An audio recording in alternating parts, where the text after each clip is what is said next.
Welcome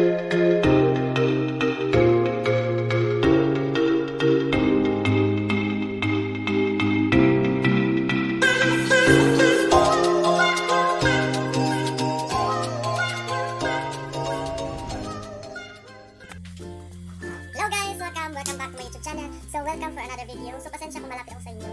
Kasi nasa ilaw ako. Nasa ring light ako yung ilaw. Pasensya kung sobrang liwanag ko. Ayan. So, hello.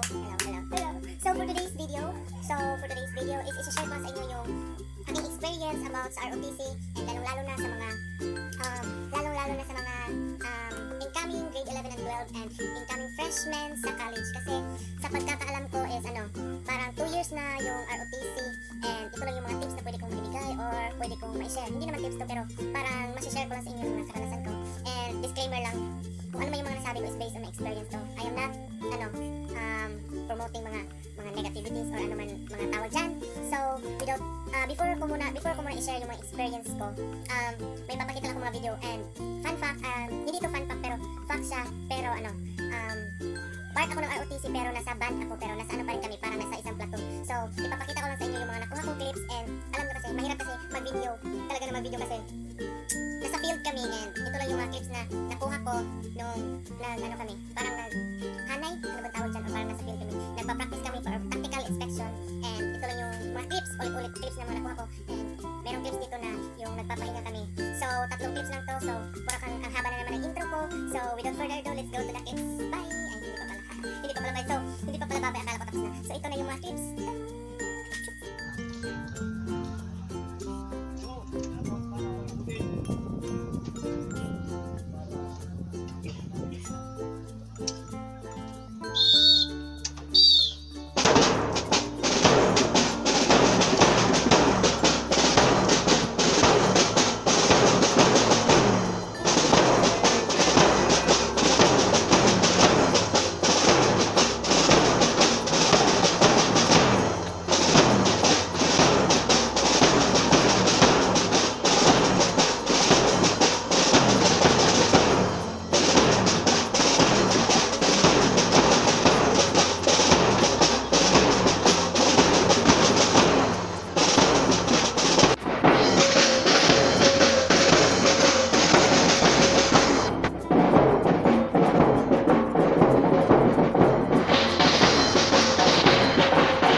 So, yun guys, nakita nyo na yung mga clips and yun lang yung mga iilan sa mga clips na na-video ko.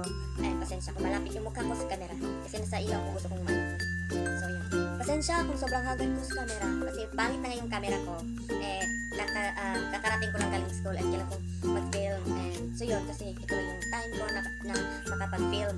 So, gagawin ko lang isi-share ko sa inyo. So, nakita nyo na yung mga clips na i-share ko sa inyo nung ROTC. So, saan ba ako magsisimula? So, ang ROTC, parang, nakalimutan ko mga, ano ba yun? Basta yung ROTC, sa, na yan, na-implement na yan sa, na-approve na ata ni Duterte, ni President Duterte, na, 2 years siya, and sa grade 11 and 12, and sa mga graduate ngayon ng grade 12 is 2 years sila sa college. So, parang ganon. So, ang ROTC is parang lahat ng mga lalaki parang required na sa ROTC or sa field. Kasi ang ROTC or NSTP, gano'n. NSTP, National Service Training Program. Merong dalawang program, parang hinati siya sa dalawang program, which is yung ROTC at saka CWTS. So, yung ROTC is for the boys and yung CWTS is for the girls. So, ang lalaki pwedeng mag-CWTS kung meron siyang sakit na hindi pwede sa field ng ROTC and magpapakita lang siya ng medical certificate na hindi siya pwede sa ganito and bawal siya sa mga mabilad ng init, bawal siyang so pwede siyang maging CWTS pero parang tawag dito, parang required talaga na lalaki ay nasa ROTC. So yun, yung simula ako is akala ko talaga sa field ako, yung parang hanay-hanay, di ba? So parang akala ko talaga sa field ako. So may nag-approach sa akin na yung isang sundalo, which is si Sir. Hindi ko na babanggitin yun, basta si Sir. And sabi niya, sino gustong parang ROTC band. So yun, sumali ako kasi marunong ako mag-lyre. So ayun, and naghiram lang ako ng lyre sa aking kaklase dati. So hello pala kay Regine dyan, na hiraman ko na lyre. Thank you so much pagpapaliram and babawi ako sa inyo. So going back, yun, lyrista ako sa isang band. Nagtutugtog kami and rin kami, nagharap-harapan yung harap sa kaliwa, harap sa kanan, so gano'n. And ngayon, nagprepare lang kami nagpa-practice kami for tactical inspection dito sa amin. So, para puspusan yung ensayo namin kasi it's all about sino yung pinaka-snappy sa lahat ng colleges dito sa aming lugar. And fact pala is taga Mindanao, taga Iligan. So, gano'n, para nagprepare. So, sa ROTC, hindi naman siya hindi siya ganun kahirap, parang mai-enjoy ka lang. It's all about time management kasi pag nasa college ka na, 'di ba? So every Sunday yung ROTC, pero ang mas nakakapagod is ROTC Sunday, tapos yung Monday mo is loaded ka and meron kang exam. Talagang pag Sunday parang ano ba tawag dito? Yung anong Tagalog ng kapoy parang nahirapan ka ba or ano ba yan? Bisaya, pasensya na basta Bisaya kasi meron akong mga nakakalimutan mga word. Parang ano ba yan? Kapoy. Ano ba sa Tagalog yung kapoy ha? Na nakakapagod. So ayun, nakakapagod siya. And then pag pagod ka sa Sunday tapos meron ka exam sa Monday, kailangan mo talagang mag-study para maka-cope up ka sa iyong mga exam na ganon. So kailangan laban pa rin kahit anong mangyari. Pero hindi ko kayo dinidiscourage na nakakapagod ng ROTC, pero nakaka-enjoy lang talaga siya kasi marami ka talagang matutunan, meron kang matututunan sa tungkol sa sarili, sa self-discipline. So yan, discipline talaga is the key. So, yun nga, disiplinado ka, magiging disiplinado ka, meron kang matutunan sa iyong sarili, meron kang madidiscovery na kaya mo palang gawin ito, kaya mo palang gawin ito. Kahit alam mong pagod ka, pero laban pa rin. So, kakayanin mo yan. So, yung ROTC kasi, lalo-lalo na ngayon, 2 years na ngayon.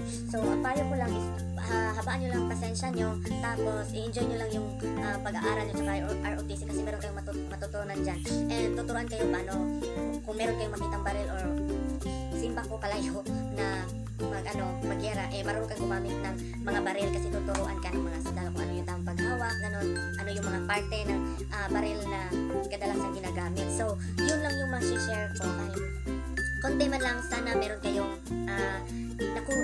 napulot dito ng mga idea, lalong-lalo na sa mga una-unang batch na mag-ROTC ng 2 years. So yun, so ang payo ko lang sa inyo, isabaan nyo lang talaga yung pasensya nyo and tiis-tiis lang and laban lang kasi sabi nga nila no pain no gain. Lahat naman ng paghihirap mo merong kapalit yan. So tiis-tiis lang and kaya nyo yan. And so yun, kung saan ka mang feel malagay sa ROTC, sa hanin ka ba or kayang-kaya yan. It's all about your time management. So dito ko na tatapusin ang video na to. And sana meron kayong natutunan dito sa aking video and sana meron kayong napulot or meron kayong na-inspire ko kayo and sana pagpatuloy na lang yung nyo. So thank you so much for watching and thank you so much pala sa lahat ng mga nakasubscribe. At kung hindi ka pa nakasubscribe, i-click mo na yung subscribe button at katabi niyang notification bell para updated ka sa aking mga videos na i-upload kahit hindi pa ako ganun ka boom na YouTuber, pero sana man lang meron kayo makakuha dito mga top. So thank you so much for watching once again. Thank you so much pala sa lahat ng mga nag-subscribe and 3,800 na tayo. Thank you so much and I hope to see you on my next video. This is Brexty Guman saying annyeong. Bye.